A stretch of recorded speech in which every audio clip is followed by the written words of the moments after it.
In the history of how nations die, there is usually the sound of cannon fire, or the marching of boots, or the screaming of shells. But in the 19th century, the greatest empire of the Middle East was dismantled not by soldiers, but by accountants. It was conquered not with gunpowder, but with compound interest. This is the story of the first true debt trap in modern history. It is the story of how the Ottoman Empire, a superpower that had terrified Europe for centuries, was slowly suffocated by the banks of London and Paris. It is a cautionary tale that echoes loudly in our modern world because it demonstrates a brutal geopolitical truth, which is that you do not need to invade a country to own it. You simply need to hold its mortgage. To understand how this tragedy unfolded, we must look at the Ottoman Empire in the middle of the 19th century. To the outside observer, it still appeared to be a titan. It stretched from the Balkans in Europe across the mountains of Anatolia, down to the holy cities of Mecca and Medina, and across the deserts of North Africa. The Sultan in Istanbul ruled over millions of subjects and sat on a throne that commanded the crossroads of the world. But beneath this surface of imperial majesty, the foundation was rotting. The empire was economically sick. While Britain and France were undergoing the Industrial Revolution, building steam engines and factories and railways, the Ottoman economy remained frozen in a medieval agrarian past. It was a land of peasants and craftsmen, trying to compete in a world of machines. The treasuries of the Sultan were chronically short of cash. The tax system was archaic and inefficient, relying on corrupt local officials who stole half the revenue before it ever reached the capital. For centuries, the Ottomans had solved their cash flow problems by debasing their currency or confiscating the wealth of rich officials. But in the modern era, these medieval tricks no longer worked. The empire needed capital to survive. It needed to build a modern army to defend itself against the predatory Russian Empire to the north. It needed to build roads and telegraphs. It needed to look and act like a modern European power. For a long time, the sultans had resisted the temptation to borrow money from the West. There was a deep cultural and religious aversion to usury and a political fear of becoming dependent on the Christian powers of Europe. But in 1853, the dam broke. The Russian Empire invaded Ottoman territory, sparking the Crimean War. This was a conflict of massive scale that the Ottomans could not afford to fight alone. Britain and France, terrified of Russian expansion, stepped in to help the Turks. They sent armies and fleets to the Black Sea, but they also sent bankers. The war was costing the Ottoman treasury millions of gold liras that it did not have. The soldiers needed to be paid, the cannons needed to be cast, and the ships needed to be provisioned. The Sultan Abdul-Majid was desperate. His advisors told him there was no other choice. To save the empire, he had to break the ancient taboo. He had to take a loan. In 1854, the Ottoman Empire signed its first foreign loan agreement with a syndicate of British and French bankers.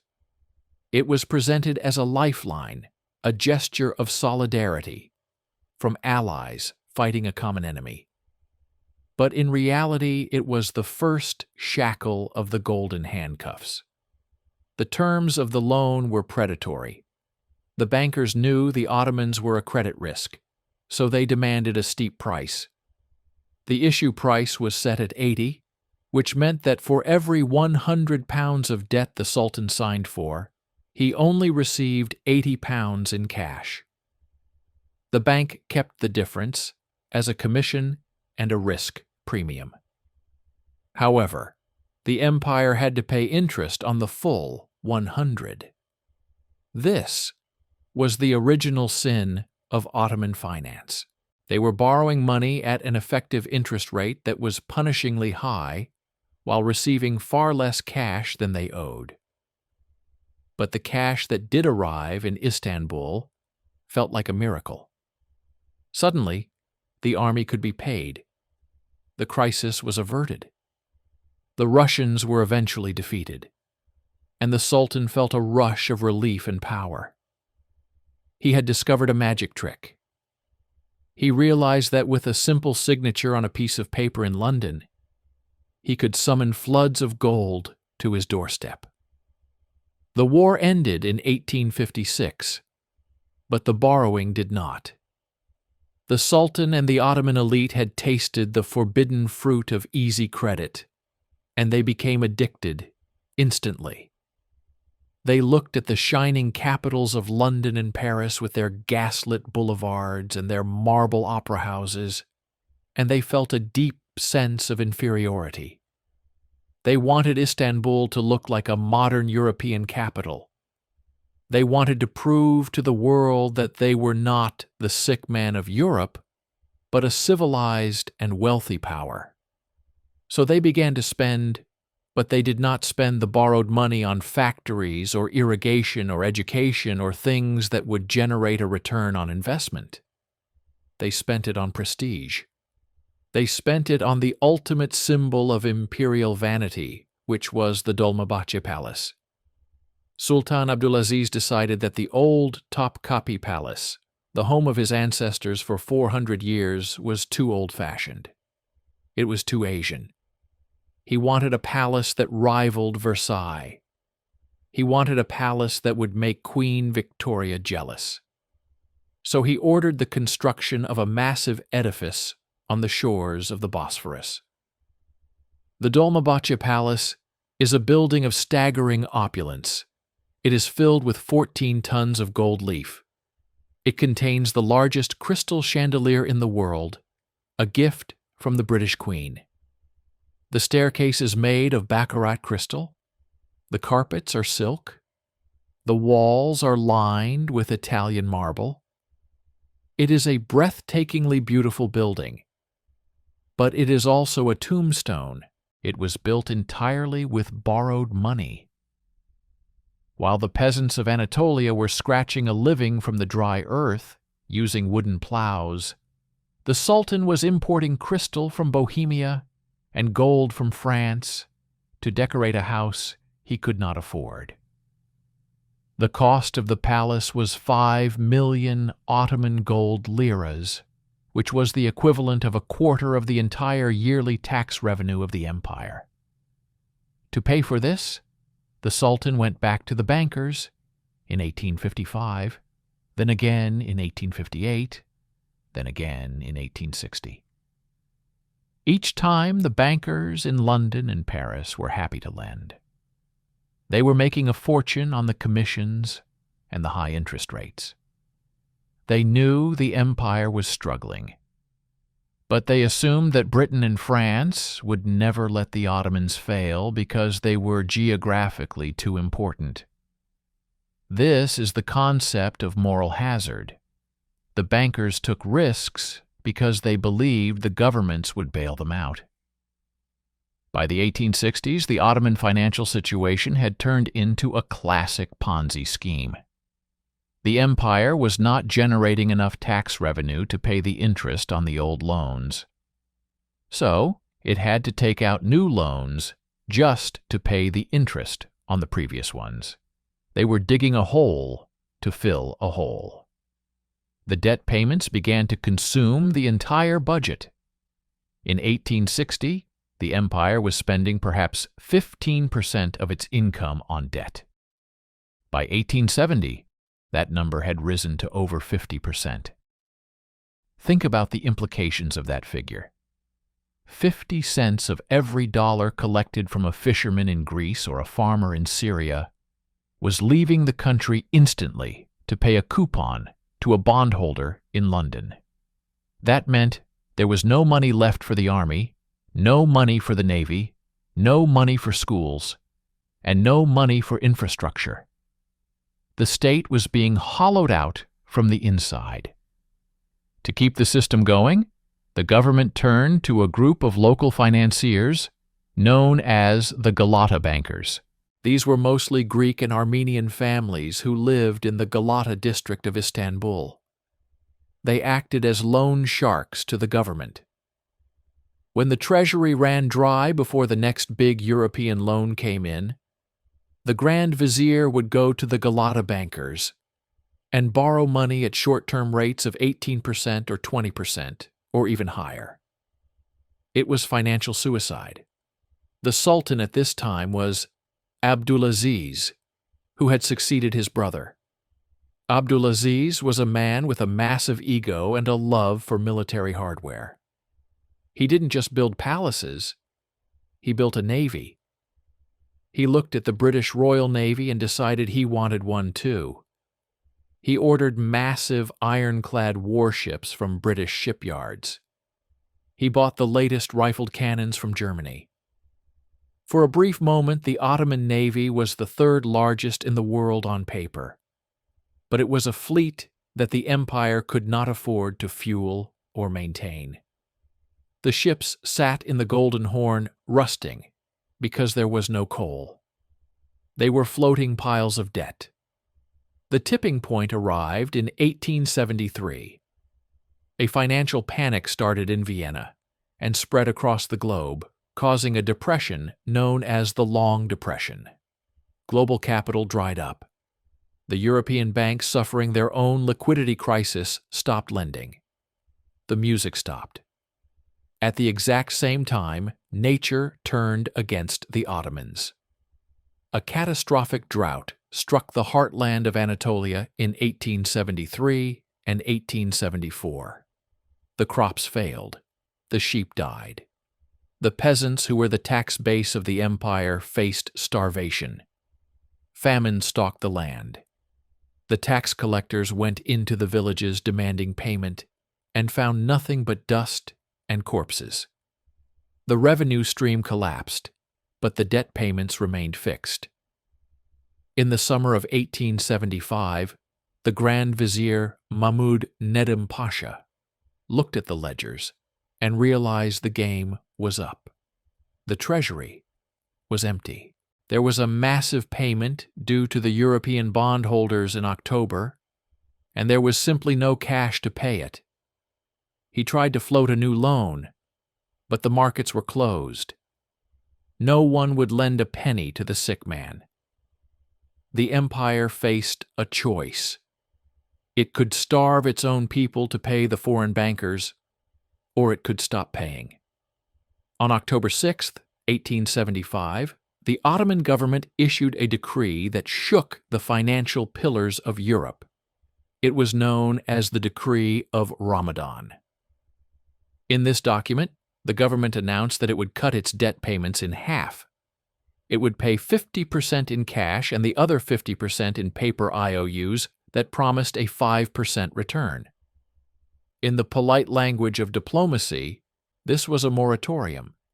In the brutal language of finance, it was a default. The Ottoman Empire had gone bankrupt. The reaction in Europe was furious. Millions of middle-class investors in Britain and France had bought Ottoman bonds because they offered high yields.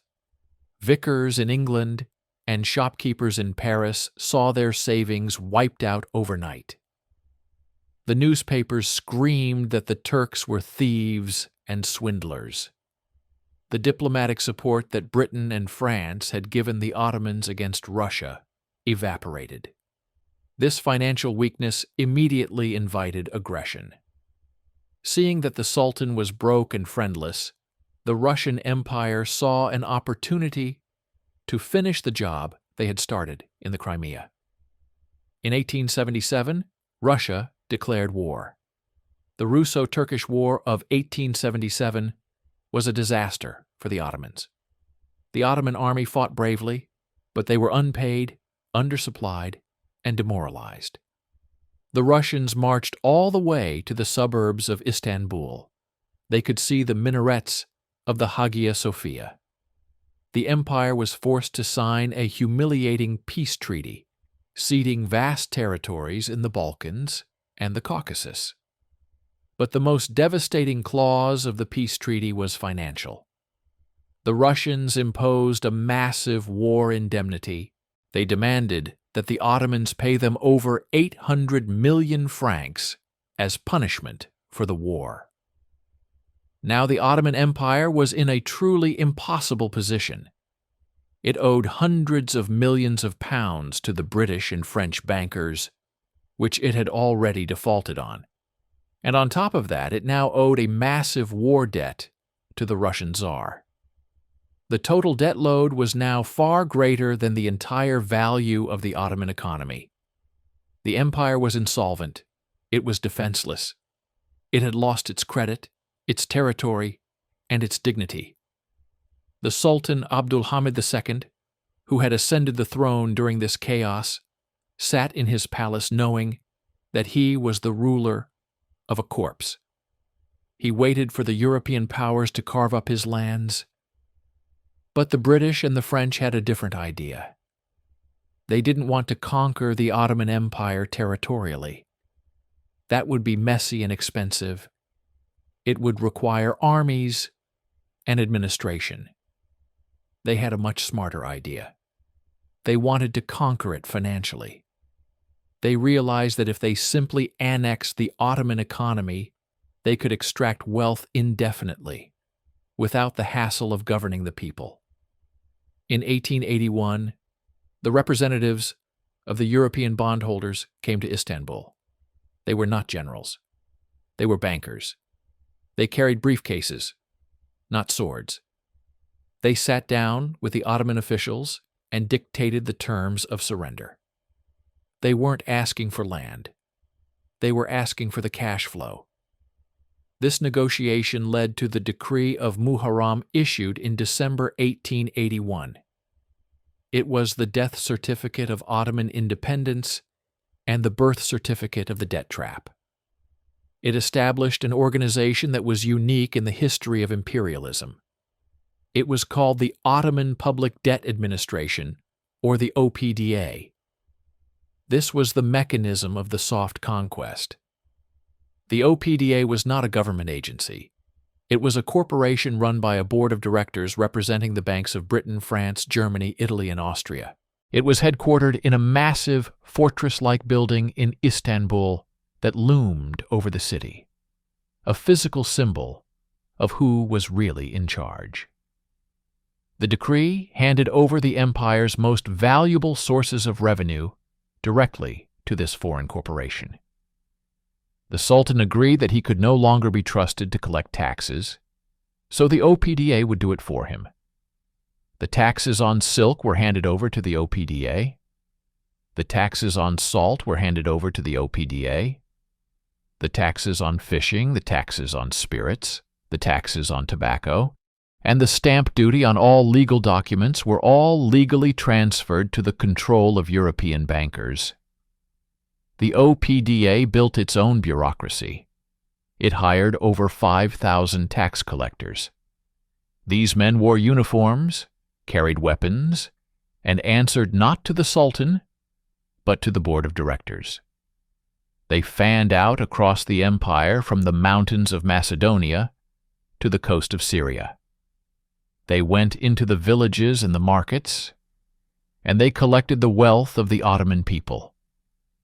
If a fisherman caught a fish in the Bosphorus, a portion of his profit went to pay a bondholder in London.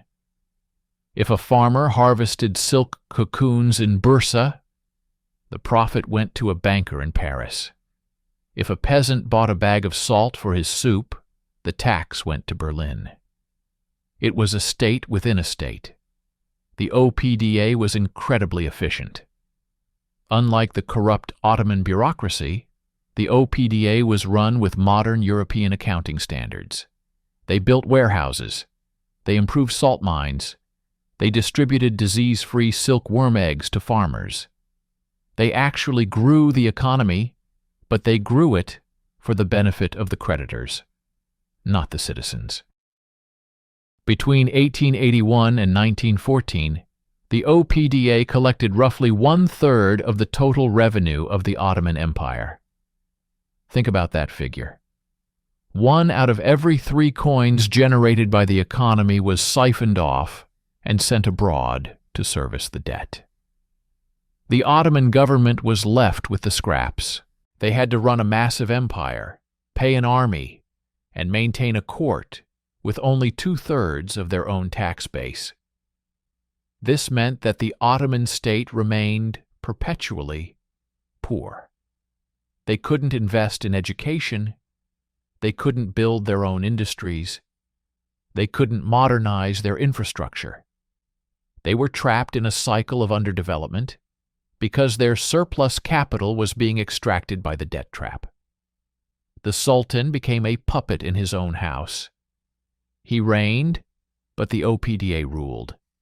If he wanted to build a school or a road, he had to ask the bankers if there was any money left over. Usually there wasn't. But the debt trap didn't just extract money, it extracted sovereignty. It became the tool by which the European powers manipulated Ottoman foreign policy. And this opened the door for a new player to enter the game, a player that would lead the empire to its final destruction. Germany. While Britain and France were content to just squeeze the Ottomans for cash, Germany saw a strategic opportunity. The German Kaiser Wilhelm II visited Istanbul and embraced the Sultan. He told the Ottomans that the British and French were parasites who only wanted to bleed them dry. He claimed that Germany wanted to be a friend. Germany wanted to build them up. The Germans proposed a massive infrastructure project that would change the map of the world. The Berlin-Baghdad Railway. It was a dream of steel connecting the heart of Europe to the oil fields of the Middle East and the Persian Gulf, bypassing the British-controlled Suez Canal. For the Sultan, this was a lifeline. A railway would allow him to move troops to suppress rebellions. It would modernize the economy. It would tie him to a powerful military ally. But who would pay for it? The Ottoman treasury was empty, controlled by the OPDA. The Germans said, "Don't worry, we will lend you the money." So, a new cycle of debt began. Deutsche Bank became the primary financier of the railway. But the Germans were just as predatory as the British. The contracts for the railway were extortionate. They included kilometric guarantees, which meant the Ottoman government had to pay the German companies a guaranteed profit for every mile of track, regardless of how much traffic the train carried. And crucially, the contracts gave the German companies the rights to all the oil and minerals found within 20 kilometers of the tracks. The Sultan had swapped the golden handcuffs of the British for the steel chains of the Germans. By 1910, the Ottoman Empire was effectively a German economic colony. German officers trained the army. German engineers ran the trains. German banks held the new debt. The British and French watched this with fury. They saw their influence slipping away. They saw Germany gaining a foothold in the strategic Middle East. The debt of the sick man was no longer just a financial issue. It was a cause of friction that was pushing Europe toward World War I. By 1914, the Ottoman leadership, now dominated by the Young Turk movement, realized they were in a trap. They were desperate to break free. They knew that as long as the debt existed and the OPDA controlled their finances, they were not a free nation. When the war broke out in Europe, the Ottomans made a fatal calculation. They joined Germany. They believed that if Germany won the war, they could cancel the debts to Britain and France. They could abolish the OPDA. They could regain their financial independence. It was a gamble of everything or nothing. On the day they declared war, one of the first things the Ottoman government did was march to the headquarters of the OPDA in Istanbul. They expelled the British and French directors. They stopped the payments to London and Paris. For a brief moment, they felt the rush of freedom. But the gamble failed. The war was a catastrophe. The empire was destroyed. But the debt survived. When the Turkish Republic was founded by Mustafa Kemal Ataturk in 1923, after a brutal war of independence, the European powers returned with their ledgers. At the Treaty of Lausanne, the British and French demanded that the new Turkey pay the debts of the dead empire. They argued that Turkey was the successor state. You inherited the land. They said you inherit the mortgage. Ataturk fought hard, but he knew Turkey needed to be part of the global economy. He couldn't start a new nation as a defaulter, so he agreed to pay. The debt was restructured. The payments were lowered, but the obligation remained. The new Republic of Turkey, poor and devastated by war, spent its first 30 years sending millions of dollars abroad to pay for the reckless spending of the sultans from the 1850s. The final payment on the Ottoman debt was made on May 25, 1954. It took exactly 100 years to pay off the mistake. The story of the Ottoman debt trap is the ultimate lesson in the danger of financial dependency. The Ottomans thought they could import modernity. They thought they could buy the appearance of a great power using other people's money. They didn't realize that money is never neutral. Every loan is a tether. Every bond is a chain. The British and the French didn't need to conquer Istanbul with soldiers. They didn't need to garrison the cities. They simply waited for the compound interest to do the work. They proved that the most effective way to destroy an empire is not to attack it, but to lend it money it can never repay. The sick man of Europe didn't die of old age. He was foreclosed upon. And the lesson he left behind is written in the red ink of the ledger book. Sovereignty is not just about flags and borders. Sovereignty is about solvency. If you do not own your debt owns you.